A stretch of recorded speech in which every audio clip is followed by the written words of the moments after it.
listening to episode 66 of the Game Deflators Podcast. My name is John. I'm joined by Ryan. Hey everybody, here at the Game Deflators Podcast, we usually like to talk about games we've recently picked up, games we're currently playing, and this week there is no inflation deflation challenge or any of that other stuff because we're doing something different. Strap in your seatbelts, folks. We got some kart racers coming. So, for longtime listeners, you might have remembered back when we did a brawl of a bunch of side-scrolling beat-em-ups to see which one reigned supreme. Today, we're going to take a little tour through history, the late 90s, early 2000s, and take a look at 5 different kart racers. And let's not throw Mario Kart Tour in there. We don't like to talk about that one. All right. So let's actually kind of start out with what we're currently doing gaming-wise. I mean, I got some good stuff that I recently had done, so I'm still playing Shenmue, but besides that, I saw The Witcher on Netflix. Have you caught that yet? No, I haven't. All right, so I'm a little late on it, obviously, but dude, it's flippin' sweet. It is so good that I decided to start reading the books. Had to. And the books right now are phenomenal as well. You got anything? I don't read. You don't read? No. It shows. You should see all the errors, people, on our notes. Hence why I always have issues reading it. Well, that could be also me not being able to read. We probably shouldn't be hosting a podcast. That's all right. All right. Well, I guess if you got nothing to talk about, let's get down to the nitty-gritty. And we'll start for first one. To be up front, we're not going to cover some of the crazy ones like Mario Kart 8, which obviously was in early 90s or late 90s, early 2000s. So, we're not doing Mario 64. We know how good that one is. Mario 64 is not Mario a kart Kart racer. 64? Mario Kart 64, there we go. Yeah. All right, so what we're doing, we're starting... originally, we wanted to take a look at and see what was available on Sony. Obviously, everybody knows about CTR. Yes, we are going to talk about CTR, but we wanted to take a look at a couple others that John had, and John is very disappointed in himself that he did not have Chocobo Racing. That is a purchase coming soon. Mm-hmm. Yeah. So after looking at those, we decided to sandwich those PlayStations in between some Nintendo. So we're going to start off going chronological, and we're going to go with the first game. I'm sure everybody's already played this one before. Diddy Kong Racing for the N64, developed by Rare, released November 97. John, did you play a lot of Diddy Kong growing up? So I played a lot of Diddy Kong in Super Nintendo for, my Donkey Kong Country 1 and Donkey Kong Country 2. I did not, however, play Diddy Kong Racing. It was not... I didn't even own an N64 till I hit college. That's how sad it is. See, I didn't have one until it was already past its heyday, and I never owned Diddy Kong Racing, but I always had a friend with Diddy Kong Racing, and that was their preferred game. You've always got a friend in me too, Ryan. Yeah. Yeah. So to the N64 component, I've always been a Sony fanboy, hence majority of my games are PlayStation games. And N64, like I said, just didn't hit till college time, and that's when I started picking up games and boosting up the collection. But still not a lot of Diddy Kong Racing. No, man. Like mostly Mario Kart. You know what, though?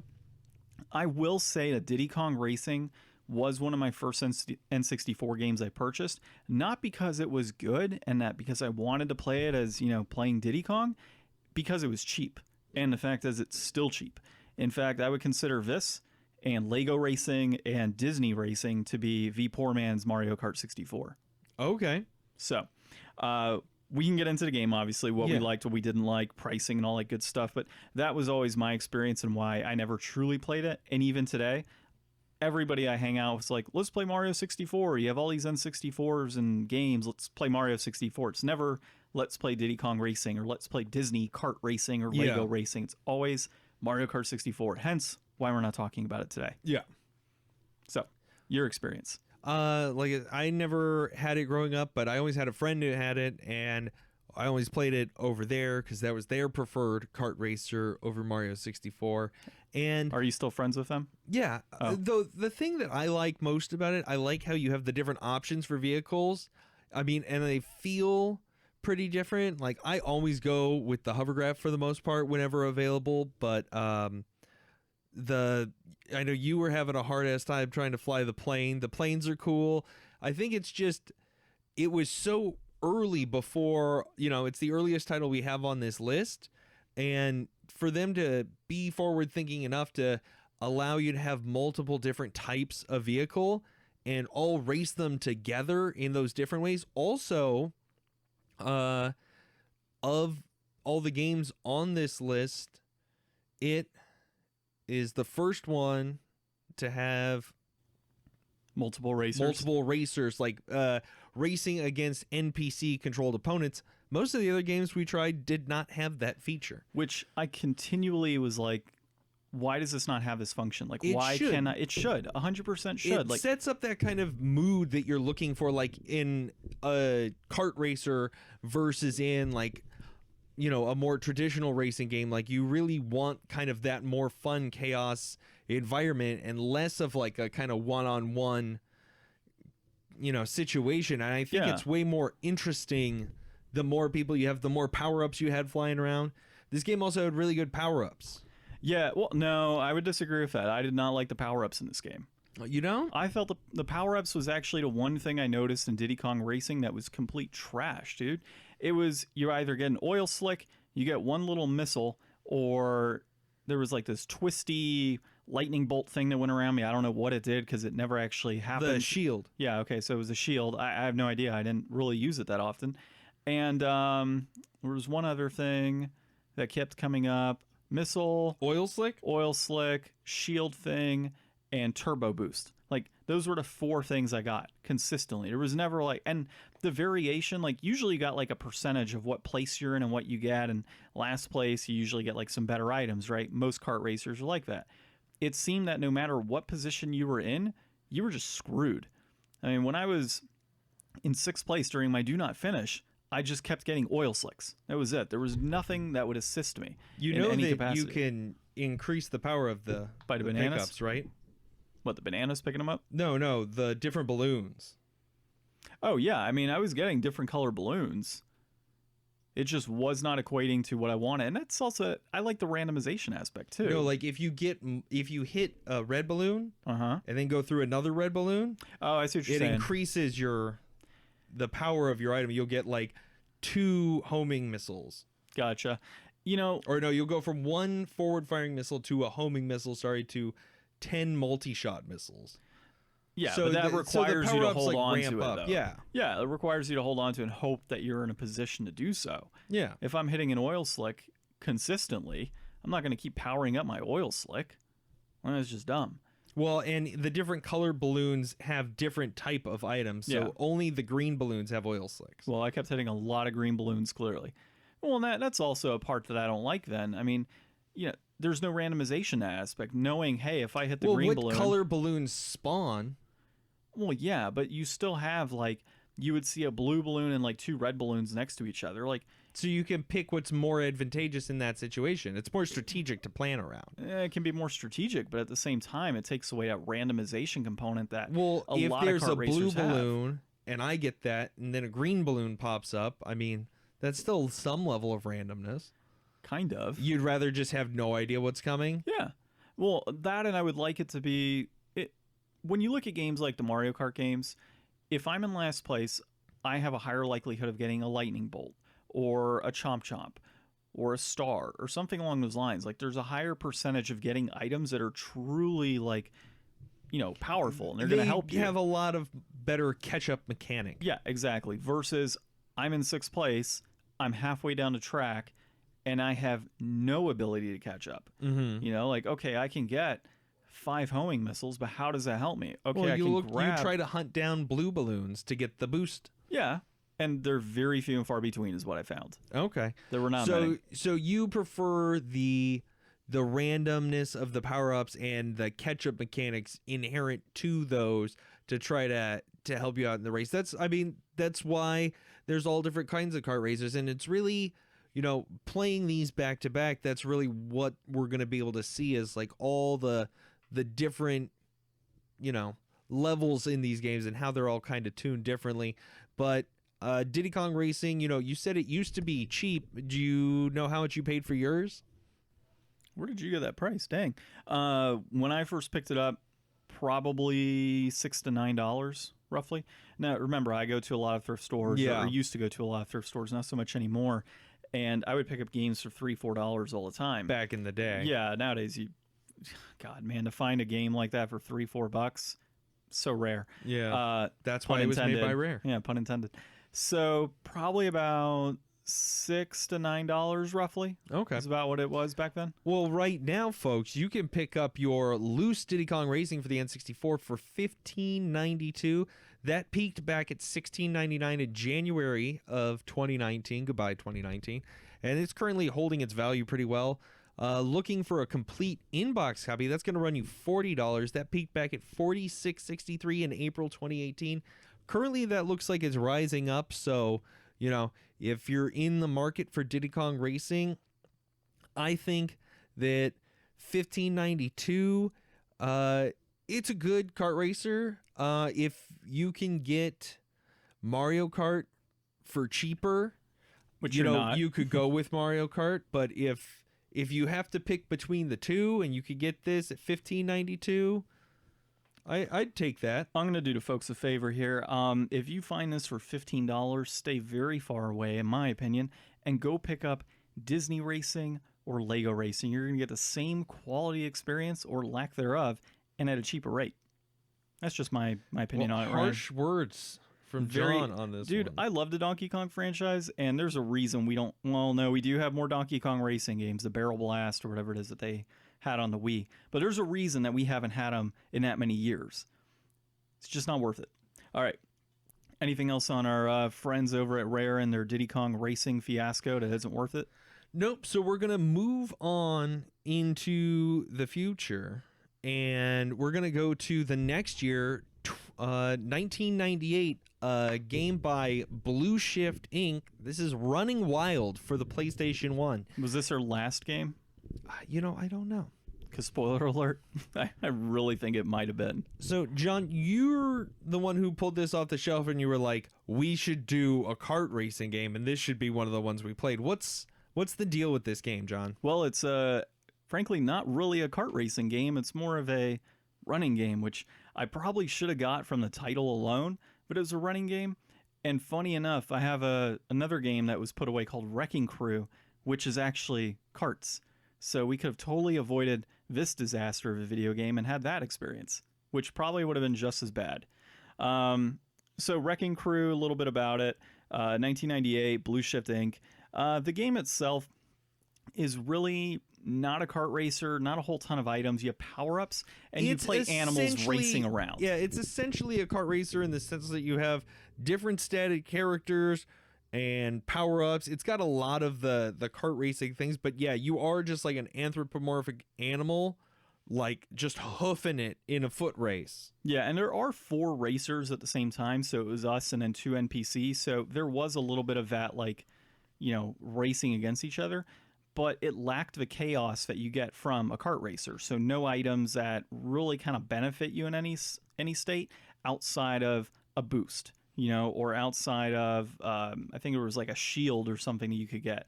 That was literally about it. Like, there wasn't much going for this game, in my opinion, that really would have helped you out. Yeah, or made it fun. There was like an invulnerability power, one that made you like big and strong, and one that just gave you speed.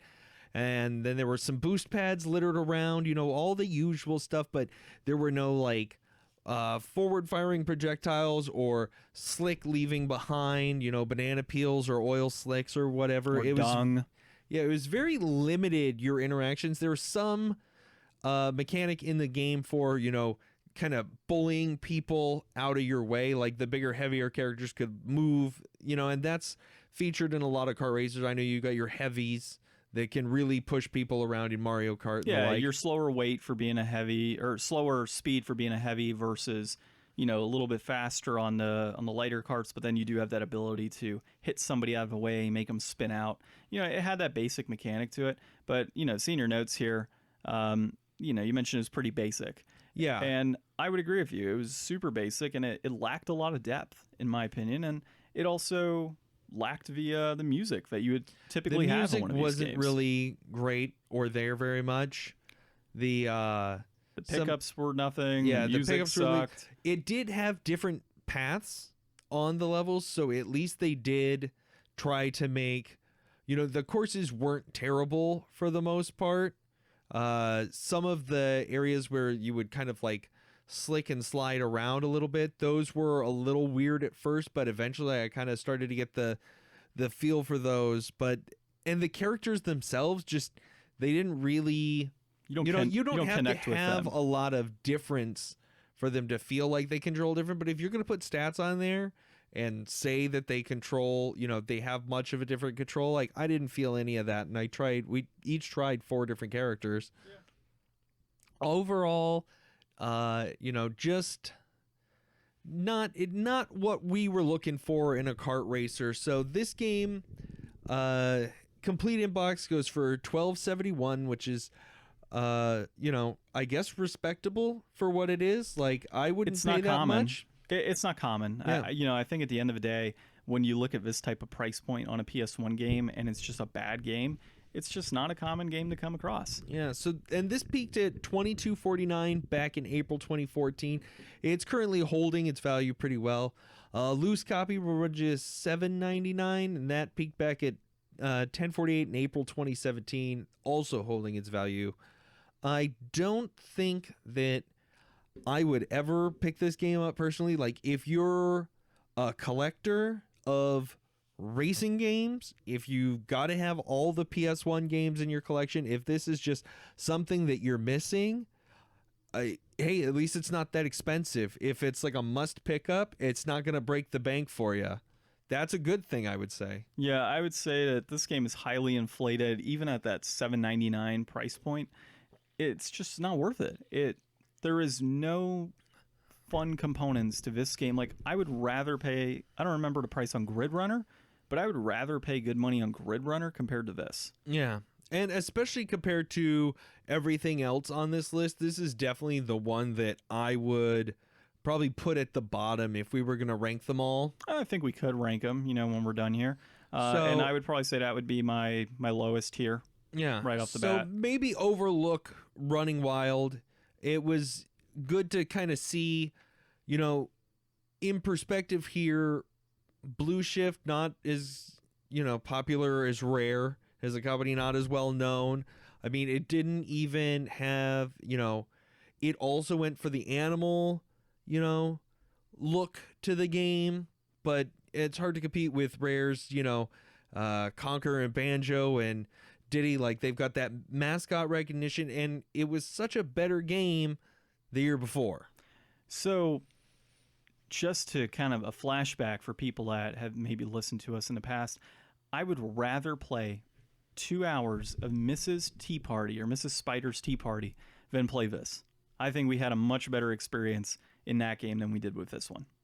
So I'm going to guess you are also on the it is inflated route. I know it's not an official inflated, deflated, but I would say this is inflated. Yeah, I don't think it's worth that. No. All right. Now this one that's coming up, I truly enjoy a lot.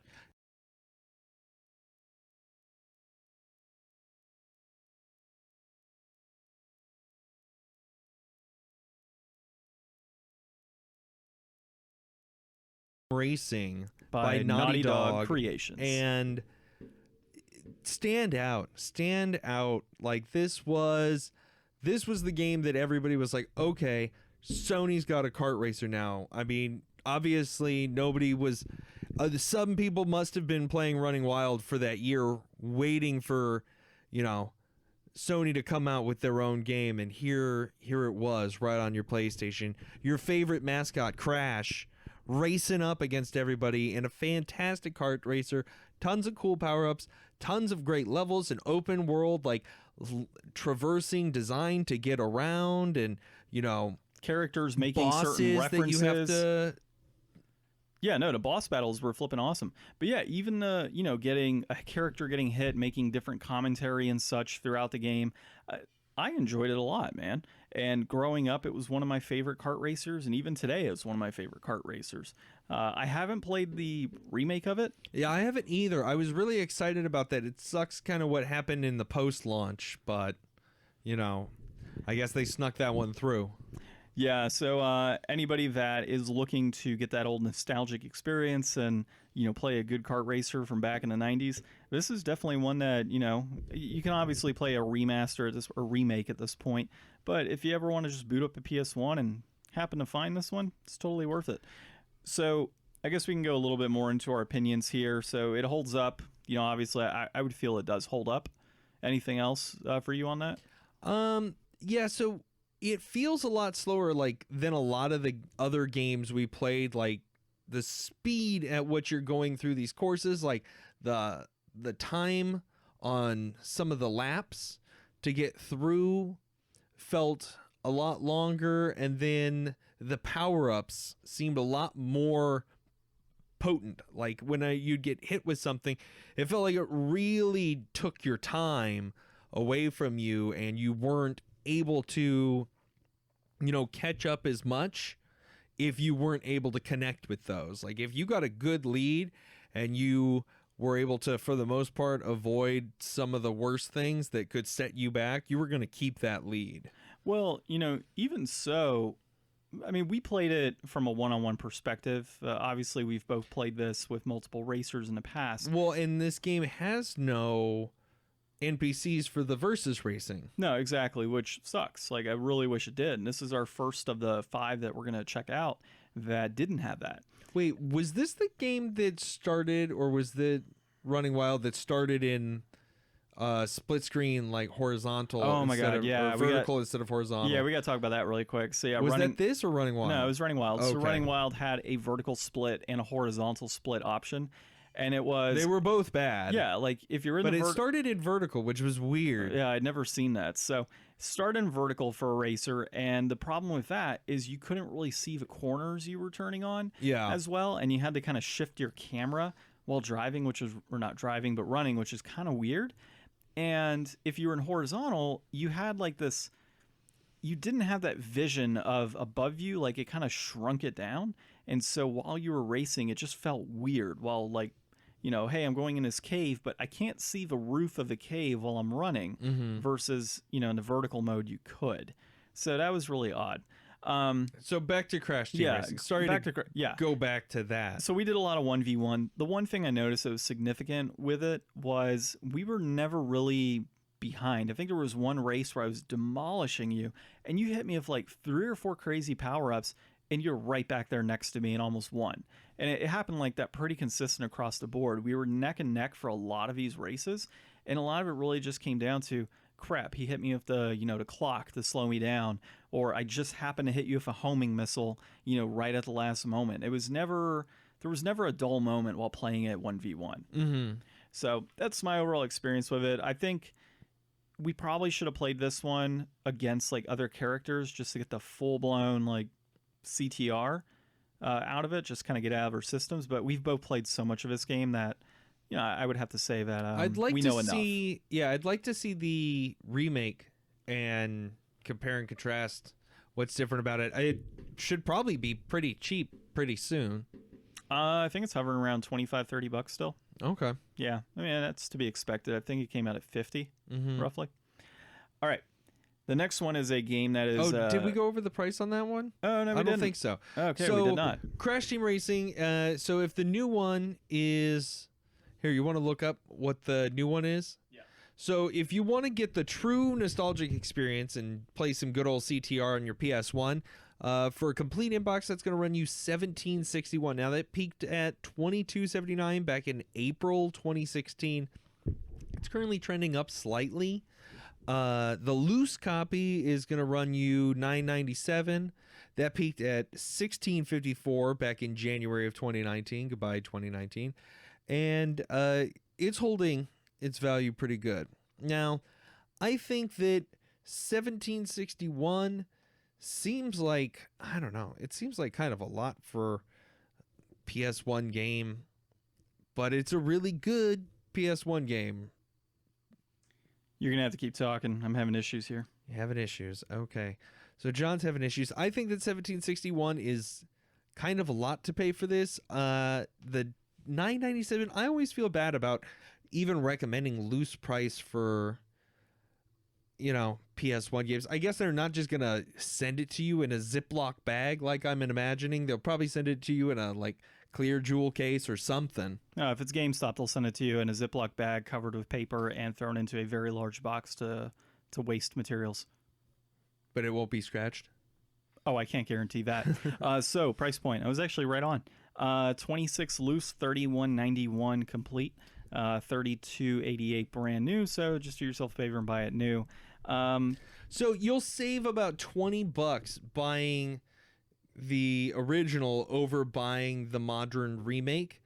And I guess that's a value judgment that you'd have to make, but I'd rather spend the $20 and get the new version of the game than save $20 and get the old version. Now, I know that I'm not a collector, so my opinion varies here, but John, if you needed to play a kart racer and you had a PS1 and you had the new modern system of your choice, do you think that you would rather pay and get the PS1 version, or would you rather play the modern version?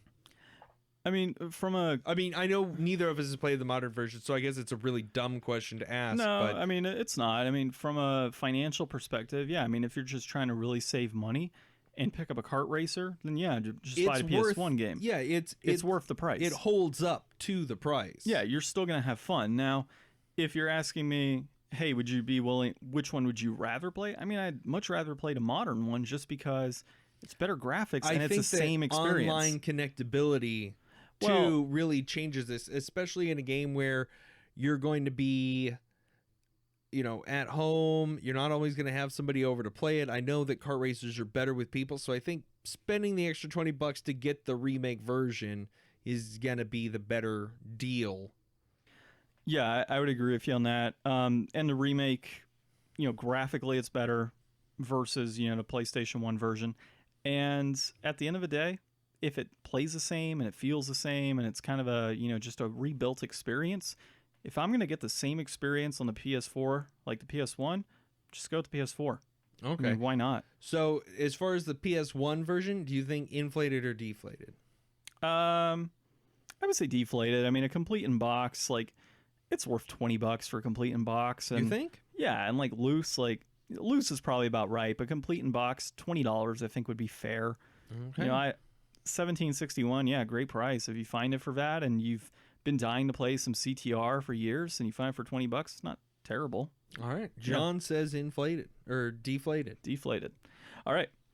This one, now that we're on it, kind of near and dear to my heart. Yeah, you intro this one. Yeah, so no, Ryan, it is not Speed Freaks, it is Speed Punks.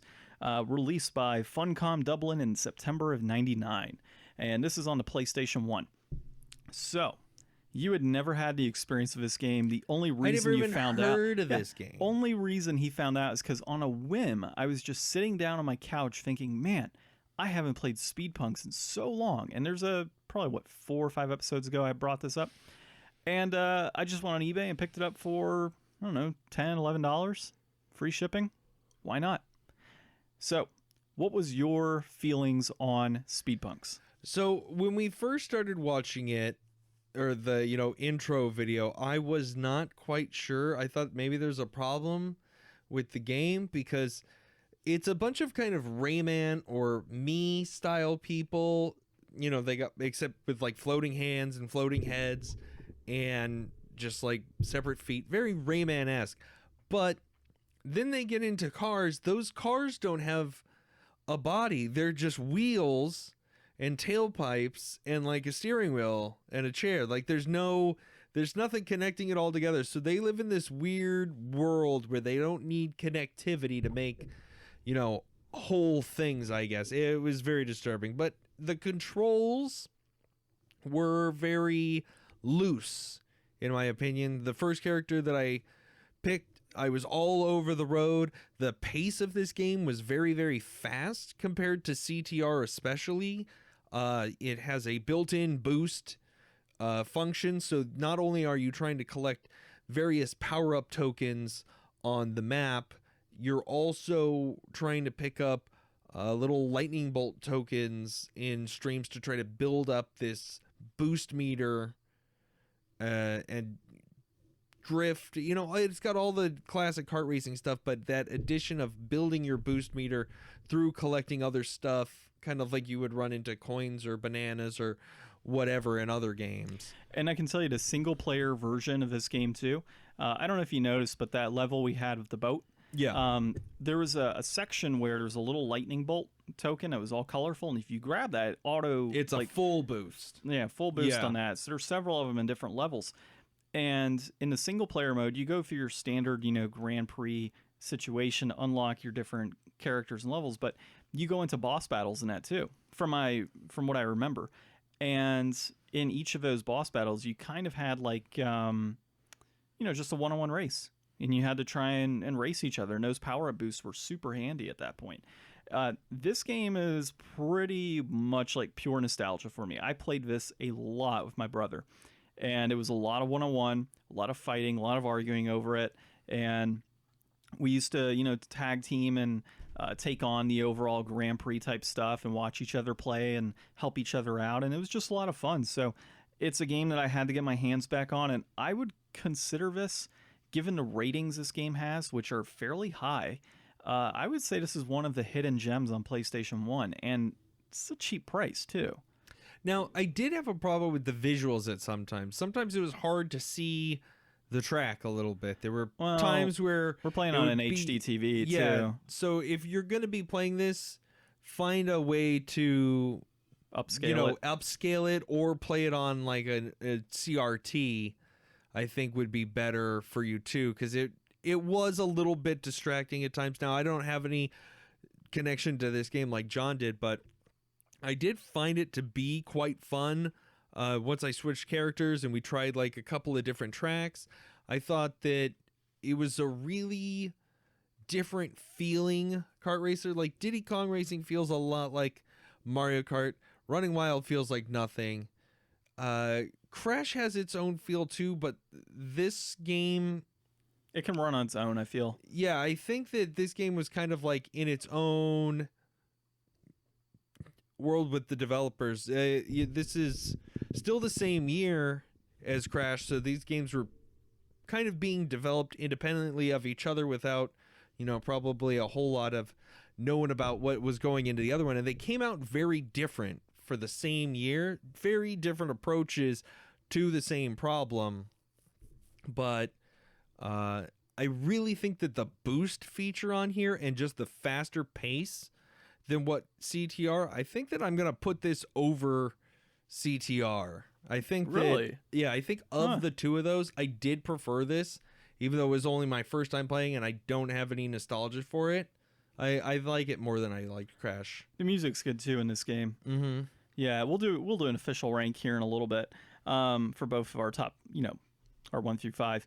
Last one here that we have is probably it's going to be my number 1 right off the bat. Yeah, well, we're going to fast forward a few years, and we're going to leave this nice little PlayStation sandwich that we've built with Running Wild and CTR and Speed Freaks or Speed Punks if you live anywhere in the U.S. Mm-hmm. So if John's very adamant about the name. We had an argument like when we first started deciding to which games we want to play, and he's like, it's Speed Freaks. I'm like, no, Ryan, it is Speed Punks. No, it says right here Speed Freaks. I'm like, I have the case in my hand and it specifically says Speed Punks. And Ryan was so quick to point out in the song when they start going over it, they say Speed Freaks in the song. I'm like, intro damn song. It. So yeah, whatever you want to call it, outside of the US, I think it's Speed Punks here and everywhere else Speed Freaks. Near and dear to my heart, I love this game. I beat you today in it. Mario Kart Double Dash. BS. Oh, yeah. So no, that wasn't BS. I beat you. So this is fast forwarding to 2003, Nintendo's Mario Kart Double Dash, probably the best kart racer of all time. Yeah, time. Don't let anybody say different. This is... I actually haven't played Mario Kart 8, so I can't attest to. Yeah, you have. Everybody said you've played it at my house before. Have I played 8? Yeah, we've played on the Wii U. Is there a Mario Kart 9? Is that what I haven't played? They basically did 8 something. I don't remember what the hell they called it for the Switch. Oh, okay. Yeah, so you have played Mario Kart 8 because I know because I've beat all of our friends in Mario Kart Yeah, 8. I'm actually very good at Mario Kart 8. It is one of my favorites, but Double Dash, the features of Double Dash with 2 racers, being able to flip between Double Dash them. changed the script with special items per character, 2 characters on a cart, lots of different cart options, lots of different character options, tons of great level design. I mean, this was classic Nintendo kicking it out of the park, saying, hey, you've had fun for the last few years making all these other cute kart racers. We got you on the GameCube. You know, I look at some of the games that came out on the GameCube, you know, obviously during its time. There are so many good games. How did this console not sell as well as it should have? I mean, because it looked too much like a toy. It had a handle, like a lunchbox. Yeah, you're probably right. Well, I mean, it had the PlayStation 2 with a DVD player, and Dreamcast came out in 99, Yeah, I think. we don't... But Dreamcast did worse than... Dreamcast was part of a PS2 era. You can't deny that. It came out around the same time frame. Yeah, I know, but it did worse than GameCube. Well, I know it did. And I wouldn't... We should so probably if you're talking cut about this things off. that did better than GameCube, Well, I'm just that saying... would not be one of them. The game... Yeah, that's true. The GameCube did not sell very well. The Xbox, I think, sold better than it potentially. I don't know that was offhand. Microsoft stepping into the gaming sphere. But anyway, Regardless, this should have sold as many as, like, you know... And they all should have had Double Dash with it. If you owned a GameCube and you didn't own Double Dash, I don't know what you were doing. They have a Double Dash. You had a Double Dash bundle you could have bought. Yeah, I mean, I think the box I have is a Double Dash bundle. Oh, really? Mm-hmm. Nice. Yeah, there was a Zelda one too. Some Zelda box, and the one we played on was a Pokemon bundle. Oh, Yeah. that's why it's silver. Yeah. Well, no, Oh, no, there the were silver- silvers. If you look on the top, you can open up the thing. You'll see that there's a Pokemon on top of it, right there. Oh, I thought that was just a sticker you put on there. No, well, it's a sticker, but it's a Nintendo sticker, so it's worth more. Officially on there. Yeah, it's officially on there, so that's what makes it worth more money, I guess. Well, anyways, back to Mario Kart Double Dash. Yeah. It changed a lot. It changed my life, Ryan. The ability to have 2 people racing on the same team on the same cart, one driving and one and throwing even like enemies shells at everybody. Well, not enemies, but like, you know, you could have a Koopa with Mario. Yeah. And then you had like, if you had the green Koopa, 3 green shells. If you had the red, 3 red shells is your special. It's just a really cool concept. Mixing and matching the abilities to try to come up with the perfect team. Wait a sec. Why couldn't they make Mario Kart Switch and have 2 drivers? The Switch. I mean, Nintendo, you're missing out.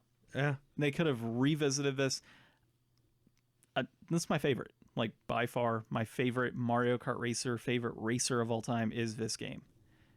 So, yeah, me too. So I guess from a gaming perspective, for anybody that hasn't played it, you're living under a rock if you haven't played this game. The 2 racer feature, good music, characters. Obviously, there's a lot of fun involved with the characters making their different noises and voice components of it. And the randomization of items, I feel, is pretty much You on have point. double item that you can pick up now. Double item blocks. You can shift between them. So if you say pick up a red shell, it's like, all right, let's You wanna keep this in a save it, bank and let's go Flip ahead. that person to the driver. Exactly. And so I got my Koopa driving, and you know I can go ahead and try and get another You've special got item. The drift boost. Yep, drift boost is in there. Chain chomps are in there. I don't remember if there's a bullet bill. I don't think there is. But you got your chain chomps. You've got your blue shells, of course. Which was this the first game that they instituted blue shells? I don't think so. Was it in N64? I don't remember it being in N64. Probably is. Yeah. Now you've got me questioning things that we're going to get. People are going to be mad about this, John. Why are they going to be mad about this? Because we should know this. How should we know this? We don't live in the world of Mario. And we didn't play Mario Kart 64 for this. Exactly. So if you're going to blame us on this, blame Ryan, because he wasn't prepared with his iPad. No, yeah, there is totally blue shells. Okay. I was just curious. I don't remember. Now they're going to blame me. That was the game that introduced it. Okay, well, fittingly enough, look at my door. We know things. Don't hit us up on Instagram and Twitter and Facebook at the Game Deflators, except for only on Twitter at Game Deflators, and tell us that we don't know things. Don't do that. Yeah, and do leave 5-star reviews on podcast applications, iTunes included, and any other applications you find us on out there. especially you folks in the UK, you lovely people that listen to us pretty consistently. Which, yeah, we got some good subscribers out there. Yeah. Also, thanks for hitting 1K. Well, yeah, we hit 1K a few weeks ago, I think, and I'm sorry, I forgot. We're talking to you from the past. Yeah, we are actually. No reasons why. This is just, it's an illusion. Episode 66. Let's get back to Mario Kart though. So at the price point right now, it is sitting at complete in box, $40.76. Peak back in December of 2017 for $45.84. Loose, you can find this game at $29.83 currently. All prices complimentary at pricecharting.com. And peaked $42.52 back in February of 2016. Trending down on that, trending up on the complete in box. You also wanted to mention that there is a double disc version of this, a special edition. Yeah, special edition with some demos. That's sitting at like 30 something or 40 something. Complete in box. Yeah, 51 complete in box and like 34, 35 loose or something. I didn't. That wouldn't make sense though. So I'm gonna guess it depends on how you know, it could have been a loose listing, but it had the case. So, yep, loose $29.83, special edition $51, complete in box normal $40.76. Ryan, do you think it is inflated or deflated at that price point? Oh man, it's almost like new, complete in box. Yeah, and obviously I think it's worth every penny. Yeah, I mean, if you're gonna only have a game to play that's a kart racer, this is the one. This is the one that I would get. And also you could pick up GameCube pretty cheap. Yeah, GameCube isn't as expensive. Or you could just pick up a Wii. Play it on there. Yeah, play it on your first gen Wii. Hook up some GameCube controllers, get your memory card in there, and that'll cost you $15-20. Easy enough. Well, and you don't even need the GameCube controllers for this game. Like, I know you do for Smash, but like, I think that you can play... Oh, no, you can't play on a Wii. No, see, now everybody's going to get mad at you and yell at us for not knowing our stuff, Ryan. Don't worry, world. I am correcting him right now. You cannot play Mario Kart Double Dash with a Wii controller. That's right. It's not compatible, Ryan. It's not. Well, now, you might be able to play you don't want the gyro turning anyways. Exactly. You may be able to play with a DDR pad, though. We should try that. No, we shouldn't. Imagine trying power boost on that. So I think it's worth every penny at $40.76. I'm not going to say that I'd be willing to pay more on this, but frankly, I would probably be willing to pay more. You can go get a copy of the new Mario Kart and have a good time, but you're not going to have as good of a time playing this gem of a GameCube game. There's just certain features on here that you can't get anywhere else. Yeah, it's like playing for me, playing Mario Baseball. Sluggers on the I think it's Mario Baseball Sluggers, but on the GameCube. I love that baseball game. I will play that so consistently with friends that are willing to play that game, and it's just a totally different experience from what they've released over the last few years. What we really noticed in this is that Crash Team Racing was good, Speed Punks was really good. I think if I had to rate all the games, I'd probably put Running Wild at the bottom, Double Dash at the top, followed by Speed Punks right behind that, Crash Team Racing, and then Diddy Kong hanging in there. Actually, yeah, probably down there. So this is going to be very shocking to you how my responses come through. Mario Kart Double Dash, okay, Speed Punks, Crash Team Racing, Diddy Kong Racing, and Running Wild.